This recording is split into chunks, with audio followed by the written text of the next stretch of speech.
बात चल रही है ब्रह्मचर्य प्रतिमा की। 7वीं प्रतिमा ब्रह्मचर्य प्रतिमा होती है। कल अपन ने समझा कि मात्र सफेद वस्त्र पहन लिए और कमंडल हाथ में ले लिया, उतने मात्र से काम नहीं चलेगा। अपने भीतरी परिणामों को भी टटोलना होगा और साथ में ही जो ब्रह्मचारी के कार्य बताए आगम में, उनके अनुसार ही हमें अपने आप को रखना होगा। एक संविधान बनाया है, जैसे भारतीय न्यायालय द्वारा एक संविधान बनाया, उसके अकॉर्डिंग चलने वाले लोगों को नागरिक कहा जाता है। जो उसके अनुसार नहीं चल रहा है तो वो नागरिक की संज्ञा नहीं पा पाता है। उसी प्रकार से हमारे आचार्यों ने, ऋषि मुनियों संतों ने एक श्रावक की भी एक कैटेगरी के अंदर में उसको एक आचार नियमावली बना दी। उस नियमावली के अनुसार ही वह अपने अनुसार यद्वा तद्वा नहीं चल सकता है। ये भगवान महावीर स्वामी के दिए हुए व्रत हैं, ऐसे नहीं है। भगवान महावीर स्वामी ने जो मार्ग बताया है वही आज तक चलता आ रहा है और आगे भी चलेगा। ब्रह्मणि आत्मनि चरति इति ब्रह्मचारी, जो अपनी आत्मा में रमण करे, वह जो ब्रह्म में रमण करे वह कहलाता है ब्रह्मचारी, है ना। वह अपनी आत्मा को हमेशा केंद्र बिंदु में बनाकर रखता है। कार्य और अन्य सब करेगा, लेकिन अपनी आत्म दृष्टि को कभी भी ओझल नहीं होने देगा।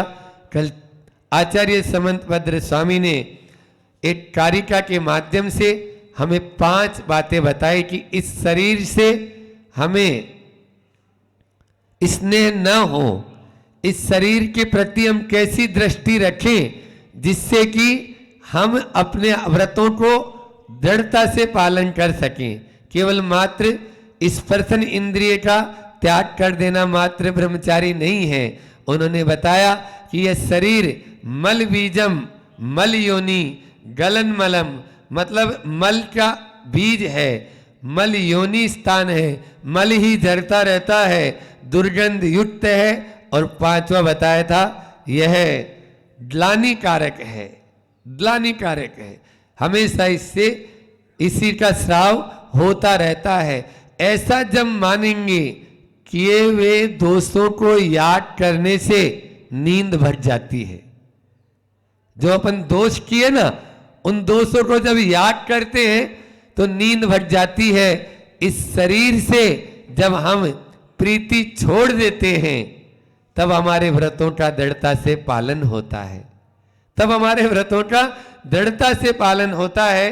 4 बिंदु कल हमने और बताए थे कि स्वस्थ मानसिकता, बताओ लखपति जी, स्वस्थ मानसिकता होनी चाहिए, आत्म नियंत्रण होना चाहिए, इंद्रिय संयम होना चाहिए और सत्संगति का पालन करेंगे तभी ही हम इस ब्रह्मचर्य व्रत प्रतिमा का पालन कर पाएंगे और अन्य व्रतों का पालन भी हम तभी कर सकते हैं। जब तक हमारी मानसिकता स्वस्थ नहीं है, मानसिकता में विकार है, तब तक, जैसे कल उदाहरण दिया था कि बादल होते हैं तो हम जो स्वच्छ आसमान, जो निर्मल आसमान है, उसको नहीं देख पाते। आसमान को तभी, स्वच्छता का अनुभव तभी कर पाते हैं जब बादल छट जाते हैं। पानी में प्रतिबिंब तभी देख पाते हैं जब उसमें तरंगे उत्पन्न न हो।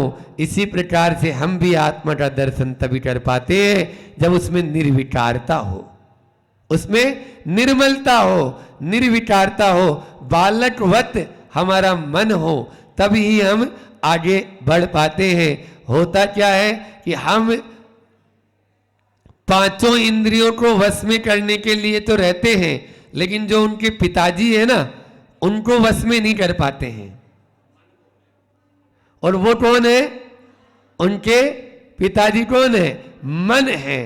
उस मन को एक संस्मरण याद आ रहा है, अमरकंटक में जब आचार्य श्री जी विराजमान थे तो कल्याण बाबा अपने कुछ साथियों के साथ में आते हैं और वहां पर वो उनसे पूछते हैं गुरु जी से, आचार्य श्री जी से, कि आचार्य श्री जी बाकी सब तो ठीक है, लेकिन आप अपनी इंद्रियों को कैसे काबू में कर लेते हैं? आप अपनी इंद्रियों को कैसे काबू में कर लेते हैं? आचार्य श्री जी ने तुरंत उत्तर दिया, इंद्रियों का काम इंद्रियों से करो। इंद्रियों का काम इंद्रियों से करो। आचार्य श्री जी वही तो करते हैं हम, इंद्रियों का काम इंद्रियों से। आंख से ही देखते हो ना, आप लोगों से पूछ रहा हूं, आप काय से देखते हो? है ना? सुनते काय से हैं और चटते काय से हैं? रसना इंद्रिय, स्पर्शन इंद्रिय, स्पर्श इंद्रिय से करते हैं आप। और सुनते काय से हैं? घ्राण इंद्रिय से। पांचों इंद्रियों के विषय हो गए हैं, तो इंद्रियों का काम आप इंद्रियों से कर रहे हैं, सही है? बोलो क्यों? इंद्रियों का काम इंद्रियों से नहीं कर रहे, उसमें मन को लगा देते हैं, और जैसे ही मन को लगाया बस आपका बंद शुरू हो गया, आप नीचे गिरना शुरू हो गए, आप अब ब्रह्म में लीन हो जाएंगे। मन को जोड़ देते हैं हम। आप देखिए, दो शब्द हैं, एक है दिखना और एक है देखना, ठीक है ना? बुद्ध के समय की घटना है। बुद्ध के आश्रम में एक आम्रपाली नाम की एक नगर वधू थी, बहुत सुंदर, अतिशय सुंदर, लेकिन वैराग्य हो गया और वह बुद्ध के चरणों में आती है, मुझे भी आप दीक्षित कर दीजिए। उसको भिक्षुणी बना दिया। नगर वधू थी जबकि, लेकिन जीवन के किसी भी पल में वैराग्य उपज सकता है और हर व्यक्ति सुधरने का अवसर सबको प्राप्त होता है। बुद्ध ने उसको भिक्षुणी बना दिया। अब भिक्षुणी बना के और अनेक जो भिक्षुणियां थी उनके साथ में रख दिया। इधर यहाँ पर जो अपना जो समुदाय था उसमें कड़कते हुए बोलते हैं, ध्यान रखना, खबरदार, कोई भी उसको देखेगा नहीं, कोई भी उसको देखेगा नहीं। अब आदेश तो पारित हो गया, बोलने की बात तो बहुत दूर है, उसके साथ में देखेगा भी नहीं उसको। एक दिन ऐसा हुआ, उसको प्रायश्चित आदि लेने के लिए बुद्ध के पास में आना था। आदेश तो पहले से ही था कि कोई भी उसको देखेगा नहीं। उनके संग में एक आनंद नाम के भिक्षुक थे जो वरिष्ठ, ज्येष्ठ और श्रेष्ठ थे। तो कुछ लोगों ने कहा कि महाराज यदि वो आ रही है और यदि दिख जाए तो क्या करेंगे? दिख जाए तो क्या होगा? बोले सुनो, देखना नहीं है, दिखना अलग बात है और देखना अलग बात है। आप चला के उत्सुक होकर देखेंगे तब आपके मन में कालापन है और दिख रहा है।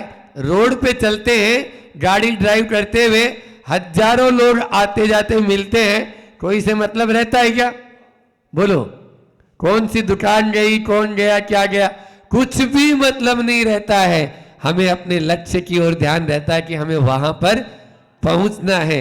इसी प्रकार से हमें भी अपने जीवन में यदि उस ब्रह्मचर्य का पालन करना है तो देखना नहीं। वहां पर भी तत्वार्थ सूत्र में चले अपन, आचार्य उमा स्वामी महाराज जी के चरणों में जब बैठते हैं तो वो एक ही बात बोलते हैं, प्रमत्त योगात। हर चीज में, पांचों पापों में प्रमत्त योगात उन्होंने कहा, प्रमाद के योग से, है ना? हाँ, चाहे आप वो अदत्ता दानम स्तेम में लगाओ, चाहे वो हिंसा में लगाओ, चाहे कुशील में लगाओ, मैथुन ब्रह्म में लगाओ, है ना, परिग्रह में लगाओ, इन पांचों पापों में, चोरी में भी, तो ये जो अपने लिए प्रमत्त योगात शब्द है उसके ऊपर ध्यान देना है। प्रमाद के योग से आप किसी को देखना चाह रहे हैं, इसका मतलब आपके मन में पाप है। देखो जहां पर देखा तो कुछ नहीं है, और आपने चला के देखा, दिख गया कोई बात नहीं, देखा मतलब वहां पे राग द्वेष हुए बिना रहेगा क्या? और राग द्वेष का मतलब ही तो अब्रह्म है, राग द्वेष का मतलब ही नीचे उतरना है, अपने पद से च्युत होना है, यही तो हमें यानी सीखना है। इसलिए आप इंद्रियों का काम इंद्रियों से करें, उसमें मन को शामिल न करें, तो आपको ब्रह्मचारी होने से कोई रोक नहीं पाएगा। ये जरूरी है, और तभी हमारी स्वस्थ मानसिकता भी कहलाएगी, अन्यथा नहीं कहलाएगी। हम दूसरों के प्रति कैसा व्यवहार करते हैं ये भी हमारी मानसिकता पर निर्भर करता है। हम उनके प्रति कटुतापूर्ण व्यवहार करते हैं या सौहार्दपूर्ण व्यवहार करते हैं। सौहार्दपूर्ण व्यवहार करेंगे तो वो स्वस्थ मानसिकता का द्योतक है। होता क्या है, हमारा जिसके साथ में बन जाती है या जो हमारे लिए कुछ देता लेता रहता है, तो उसके साथ तो अच्छा व्यवहार कर लेते हैं, और जिससे कोई प्रयोजन सिद्ध नहीं होता है उसके साथ में कैसा व्यवहार करते हैं? उसके साथ में खराब से खराब व्यवहार करना शुरू कर देते हैं। ये हमारी स्वस्थ मानसिकता का द्योतक नहीं है। आगे बताया आचार्यों ने कहा है कि स्वस्थ मानसिकता तभी टिक पाएगी जब आप सही निर्णय लेंगे, सही निर्णय लेंगे, सही निर्णय लेंगे तो स्वस्थ मानसिकता रह पाएगी। जैसे हमारा निर्णय तो हम ले लेते हैं, निर्णय लेने में आलसी नहीं है, निर्णय लेने में आप लोग कर्मठ हैं। बोलो, लेकिन कौन से निर्णय लेने में कर्मठ है? संसार के निर्णय लेने में तो आप बहुत कर्मठ हैं, और पारमार्थिक निर्णय लेने में आप अभी क्या जल्दी है महाराज जी, अभी थोड़ी कोई इतनी, अभी तो उम्र पड़ी है हमारी। और सांसारिक निर्णय लेना हो, क्यों पिक्चर देखने चलना है? हाउ 1 सेकंड भी किसी से नहीं पूछेंगे, ये है आपकी कर्मठता। तो ऐसे व्यक्ति की स्वस्थ मानसिकता रह पाएगी? नहीं रह पाएगी। जो पारमार्थिक निर्णय को लेने में जल्दी करेगा, कर्मठता रखेगा, वही जो है स्वस्थ मानसिकता का धनी कहलाएगा, अन्यथा वह स्वस्थ मानसिकता का धनी नहीं है। इसलिए आलसी भी बनो, किसमें? संसार के कार्यों में। एक दुआ आप लोगों ने सुना होगा, आप लोगों के मुझसे हमने सुना है कि काल करे सो आज कर, और आज करे सो अब, और पल में प्रलय होएगी बहुरी करेगा कब। आप लोग कब करेंगे? काल करे सो आज और आज करे सो अब। तो एक समझदार व्यक्ति था, बामोरा का नहीं था, बाहर का था, ठीक है ना? क्योंकि बामोरा वाले नहीं बोलेंगे, हालांकि बाहर वाले भी बैठे यहाँ पर तो वो बोलता है कि हमने एक दुआ और सुना है कि आज करे सो काल कर, और काल करे सो परसों, और इतनी जल्दी क्या है, अभी तो जीना बरसों, अभी तो बरसों जीना है। मैं कह रहा हूं ये दोनों दोए बिल्कुल सही है, आप बाहर वाले भी और भीतर वाले भी, दोनों दोए सही है। अच्छा काम करना हो तो पहले दोए को अपना लो, और बुरा काम करना हो तो बोलो बुरा काम करना, दूसरा दुआ भी अपने लिए तो अनुकरणीय है कि भाई कोई गलत काम है, किसी को गाली देने का भाव हुआ, आज करे सो काल कर, काल करे सो परसों, इतना जल्दी क्या है, अभी तो जीना बरसों। कोई गलत कार्य में आपका मन जा रहा है, कहीं भी कुछ यानी जो है किसी को कुछ भी मारना पीटने का काम है, तो ये अपना अभी नहीं करो। किसी को यानी जो है लड़ाई का कार्य है, अब रहने दो, अभी क्या है, अभी तो अपन थोड़ा देख लेते हैं शाम को। हमने कई बार प्रैक्टिकल करके देखा, अभी मुनि बनने के बाद में भी तुरंत कोई जवाब देना है, मान लीजिए किसी ने कुछ बोल दिया, अब 2 बात उसको कहने की मन में इच्छा हो रही है, अंदर में उठता है, क्या बोलते हैं उसको, सपोर्टेशन, कि उसको जब तक नहीं बोलेंगे तब तक चैन नहीं पड़ेगी। तो अपन सोचते हैं चलो अभी नहीं, शाम को बोल देंगे। अभी क्या है कि आहार के पहले तो वैसे भी नहीं बोलना चाहिए, आहार में गड़बड़ हो जाता है फिर, तो इसलिए आहार के बाद बोल देंगे। वो बात ही आई गई हो जाती है, और यदि आती भी है मन में, सुनो ध्यान से, तो क्या होता है, परिणाम ही बदल जाते हैं। उस समय तक परिणाम ही बदल जाते हैं। अरे अब रहने तो दो, बोल के भी क्या कर लेंगे अपन। हाँ, कोई उसका सार निकलने वाला है क्या? नहीं निकलने वाला है। हाँ, तीव्रता कम हो जाती है, उसमें जो फोर्स है ना, वो कसाई का वेग जो है ना, आप समय को टाल दो, सबसे अच्छा। गुस्सा है, मान है, लोभ है, इन सब को थोड़ा सा समय को आप टाल दो। हमेशा देखो, स्वभाव में रहना आपका एक तरह से प्रकृति है ना, प्रकृति का मतलब ही स्वभाव है। आप विवाह में ज्यादा देर नहीं रह पाएंगे, आप 24 घंटा गुस्सा नहीं कर पाएंगे, लेकिन 24 घंटा शांत रह सकते हो नहीं? 24 घंटा अभिमान नहीं कर पाएंगे, लेकिन बिना मान के आप 24 घंटा रहते हैं? नहीं रह सकते। 24 घंटा क्या, वर्षों रह सकते हैं, साधक रहते ही है। तो ये चीजें, तो स्वभाव में हम अधिक लंबे समय तक रह सकते हैं, लेकिन विवाह में हम गिर जाते हैं। इसी को बोलते हैं स्वस्थ मानसिकता। आपकी मानसिकता कैसी है? और ध्यान रखना, आपने अपने मन में यदि बुरा सोचा है तो आपके प्रति दूसरे के भी दुर्भाव होंगे। क्षमा सागर जी का एक प्रसंग याद आ रहा है कि क्षमा सागर जी महाराज जी जब गृहस्थ अवस्था में थे, तो वो जब सब्जी लेने जाते थे, उनकी जिम्मेदारी में थी, तो वो मोल भाव नहीं करते थे, मोल भाव नहीं करते थे, और जितना उसने मांगा उतना दिया और आ गए। अब एक दुकान से फिक्स थी, वो एक ठेले पे केले मिलते थे, और वो केले उसी ठेले वाले से लेते थे, ठीक है ना। तो वो मान लीजिए 1 रुपए के उस टाइम में 10 केले आते होंगे, तो 10 केले उस समय वो ले लेते थे। एक दिन 1 रुपए के 10 केले हुए, कुछ समय बाद में महंगाई हुई तो 8 हो गए।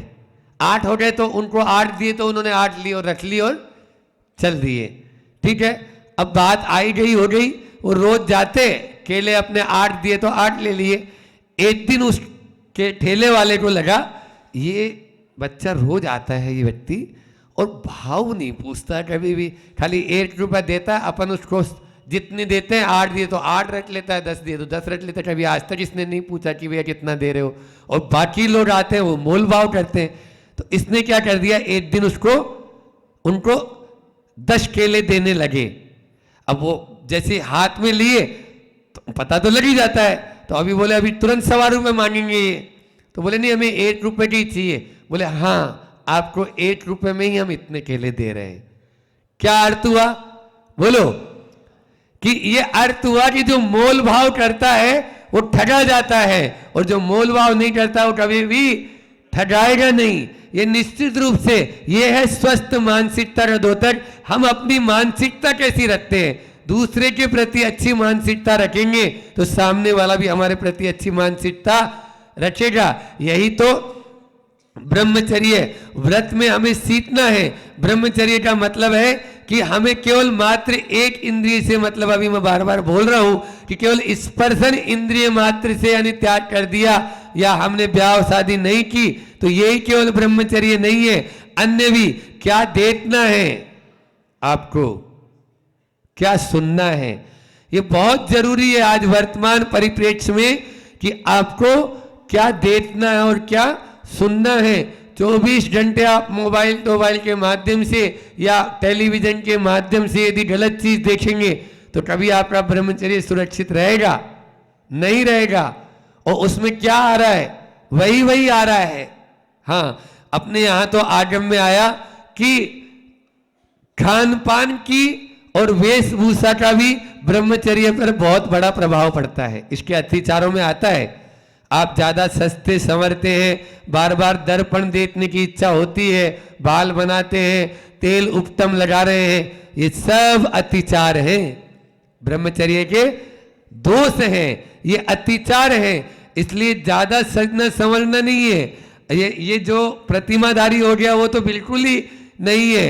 और इसके पहले जब अणुव्रत की बात की थी वहां पर भी वो अपना खान पान इष्ट और गरिष्ठ से बचेगा। इष्ट और गरिष्ठ का मतलब जानते हैं? इष्ट का मतलब होता है जो आपको बहुत प्रिय हो, और गरिष्ठ का मतलब होता है जो पचने में दाल भापला भापला और क्या बोलते हो आपके मालपुआ, मालपुआ, ये सब गरिष्ठ है। ये हलवा ये क्या है? अब बादाम का और हो जाए तो फिर कहना ही क्या, आटे की बजाय आटे का हलवा नहीं, बादाम का हलवा। हाँ, और उसमें काजू और ऊपर से 2-4 डाल दो, बोलो अब पचाओ, पचाएगा नहीं वो, अब तो दोष आना ही है।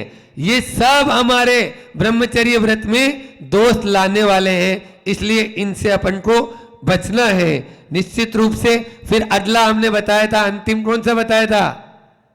फिर हमारे ध्यान उधर उधर दे रहे लखपति जी। अंतिम सत्संगति, सबसे अच्छी संगति कौन की है? देव शास्त्र और गुरु की संगति, जो केवल लॉन्ग लाइफ ही नहीं आफ्टर लाइफ भी है। केवल लॉन्ग लाइफ नहीं, जीवन पर्यंत तक नहीं, आफ्टर लाइफ भी है। लाइफ के बाद, जीवन के बाद भी यह संगति आपके लिए रंग लाने वाली है। जैसी संगत वैसी रंगत। पानी एक है लेकिन उसके प्रभाव परिवर्तन अनेक है। वही जब धूल में गिर जाता है तो कीचड़ बन जाता है, वही जब नीम के पेड़ में चला जाता है तो कड़वा हो जाता है, और वही पानी आम के पेड़ में चले जाए तो मीठे मीठे आम देता है। सीप के मुख में चले जाए तो मोती बन जाता है, सर्प के मुख में चले जाए तो विष बन जाता है। पानी एक है, रूप अनेक है। प्रभाव किसका है? संगति का। जैसी संगत है वैसा ही हमारे ऊपर रंग चढ़ जाता है। इसलिए अपनी संगति, मित्र न हो, दोस्त न हो, काम चल जाएगा, क्योंकि हमारे आचार्यों ने कहा है तेरे लिए हमने देव शास्त्र और गुरु दे रखे हैं, इनसे मित्रता रख। बस। दोस्त का मतलब जानते हो? दोस्त का मतलब होता है जिसमें से दो में से एक का अस्त हो जाए। दो अस्त मतलब दोनों मिलके एक में एक हो जाएं, जो हमें सन्मार्ग में लगाएं, उस आत्म तत्व की ओर लेके जाए, वही सच्चा मित्र और सच्चा दोस्त कहलाने का अधिकारी है। अन्यथा वह अधिकारी नहीं है। हाँ, मित्र तो बहुत सारे होंगे, लेकिन कब? जब आपके पास में अच्छा देखो कैसे लेके जाते हैं। इसी रत्नगण श्रावकाचार्य का याद आ गया। स्तुतिकरण जब अंग में आचार्य वारिसेन और पुष्पडाल इनको याद किया है ना। स्तुतिकरण अंग में कहानी आती है, इसमें रत्नगण श्रावकाचार्य में बहुत अच्छी कहानी है, सुना देते हैं। सुना दे? अब आज तो टाइम ही है, अपन अकेले ही है।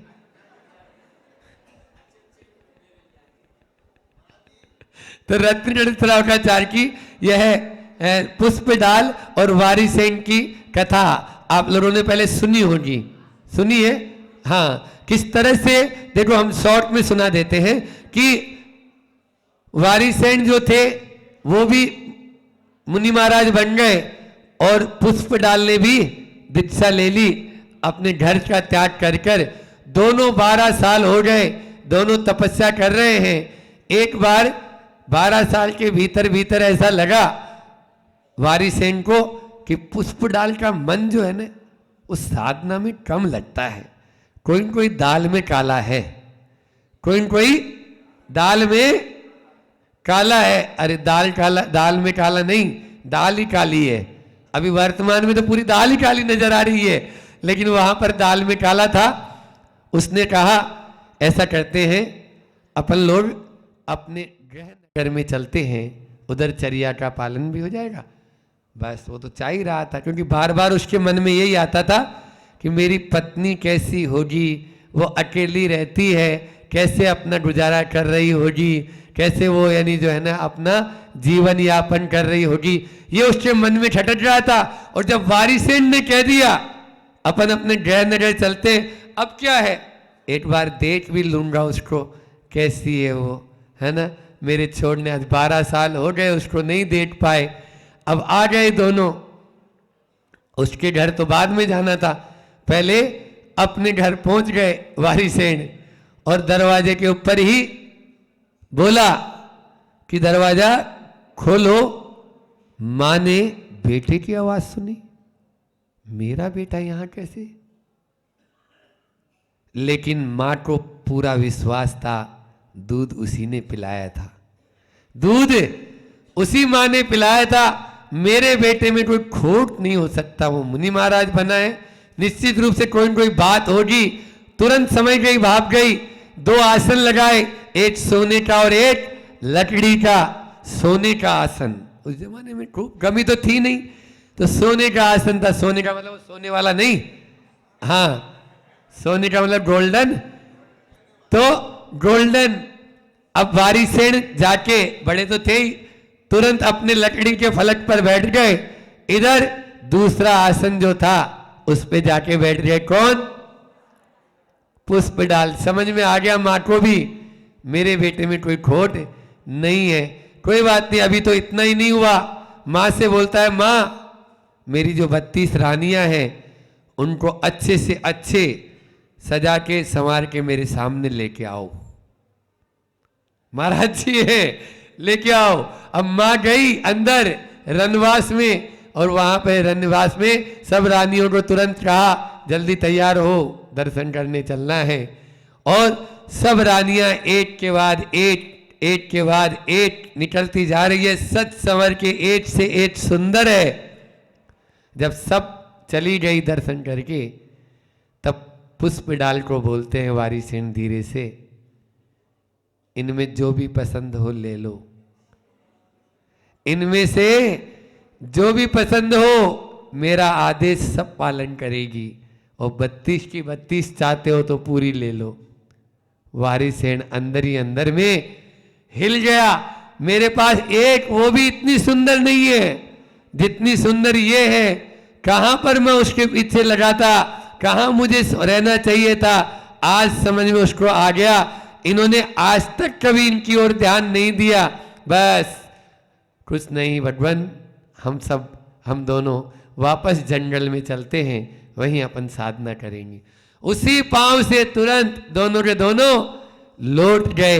ऐसा था स्थितिकरण अंग में। यह बहुत प्रसिद्ध कथा है, प्राचीन आगमिक पौराणिक कथा है।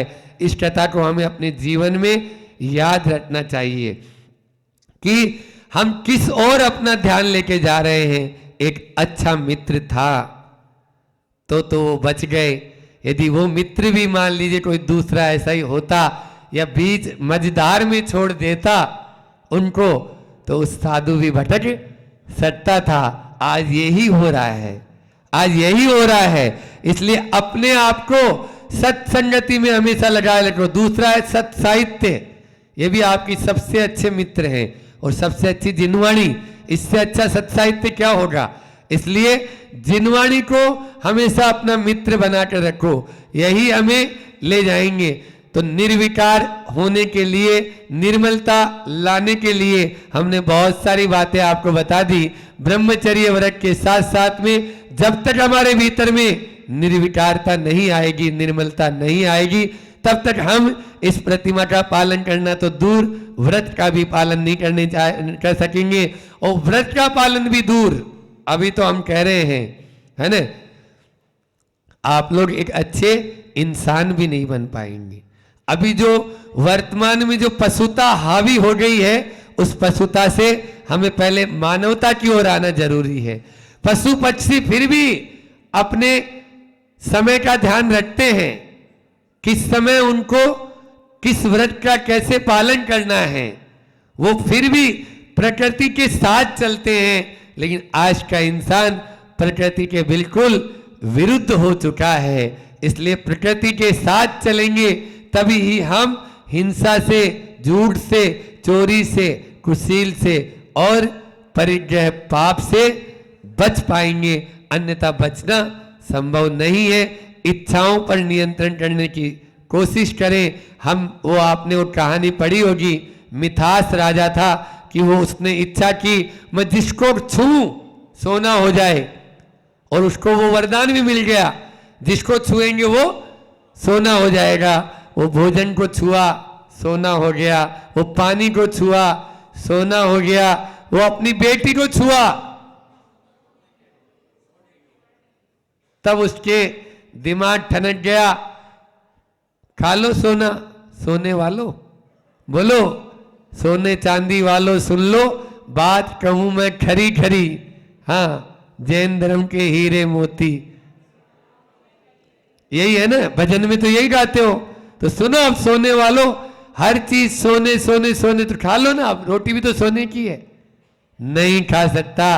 तब उसने फिर से उस देवता को याद किया, भगवान अपना वरदान वापस ले लो, क्योंकि मेरी प्यास पानी से बुझ जाती है, मेरी भूख रोटी से मिट जाती है, आपके इस सोने चांदी से मुझे कोई सरोकार नहीं है। ये अपने जीवन में उतारना होगा, ये अपने जीवन में लाना होगा, फिर आपको निर्विकारता और निर्मलता देखो कैसी आती है। इसलिए अपन को निर्विकार और निर्विकारता का पालन करना है, तो निश्चित रूप से यह है अपनी इच्छाओं को नियंत्रण करना होगा, अपनी जो है स्वस्थ मानसिकता रखना होगा, इंद्रिय संयम रखना होगा और आत्मनियंत्रण। एक बात और बता दे, अभी कोरोना काल चल रहा है, ठीक है ना, हमारे यहाँ शासन और प्रशासन इसकी बात नहीं कही।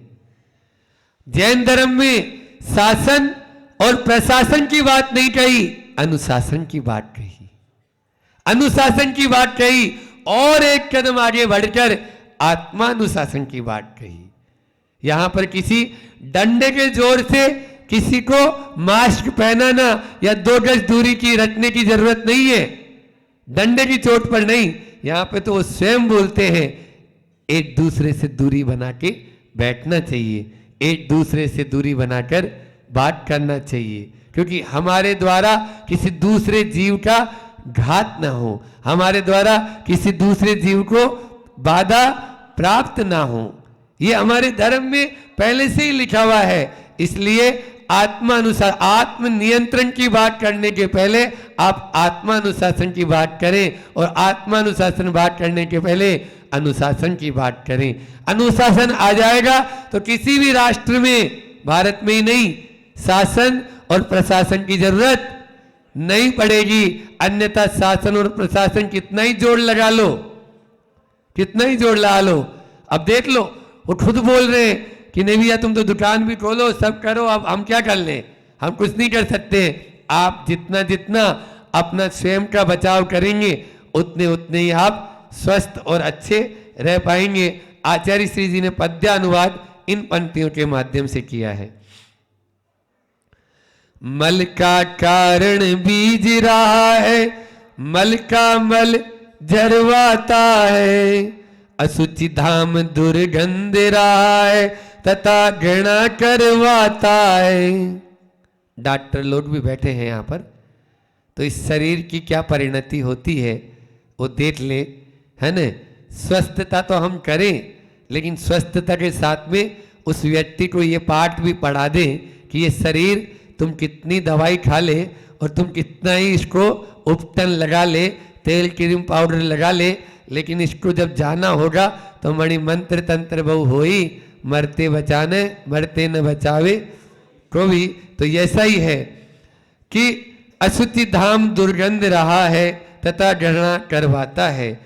ऐसे तन को लख कर श्रावक मैथुन सेवन तजता है, वही ब्रह्मचारी कहलाता धर्म भाव बस भजता है। ब्रह्मचारी वही कहलाएगा जो ये जान लेगा कि ये हड्डी, सुन रहे हो, ध्यान से सुनो, ये हड्डी मैं यदि चबाऊंगा तो मेरे ही मसूड़े छिलने हैं, इसमें से रस नहीं आएगा, इसमें से रस नहीं आएगा, इस हड्डी में रस है ही नहीं। जैसे कुत्ता होता है तो उसी के मसूड़े छिल जाते हैं, वही खून उसके अंदर में जाता है, सोचता है इस हड्डी में रस है, रस नहीं है। जब छोड़ेगा उसके बाद जो वेदना होगी उसको वो सेम अनुभव कर लेता है। वो तो जानवर है, हम इंसान हैं, समझदार हैं, इसलिए अपने आप को समझें, तभी जाकर इस ब्रह्मचर्य व्रत की प्रतिमा का हम आगे निर्वाह कर सकते हैं निश्चित रूप से। और जब आगे बढ़ेंगे तो कल मैंने बताया था 18,000 शील व्रतों का पालन मुनि महाराज जी करते हैं। जब केवली भगवान हो जाते हैं उनके पूर्ण रूप से 18,000 शील का पालन हो पाता है। अभी हम भी उसी मार्ग में धीरे धीरे धीरे धीरे आगे बढ़ रहे हैं, इतना ही रखते हैं। बोलिए अहिंसा परमो धर्म की। आचार्य गुरु और विद्यासागर जी महामुनि राज की।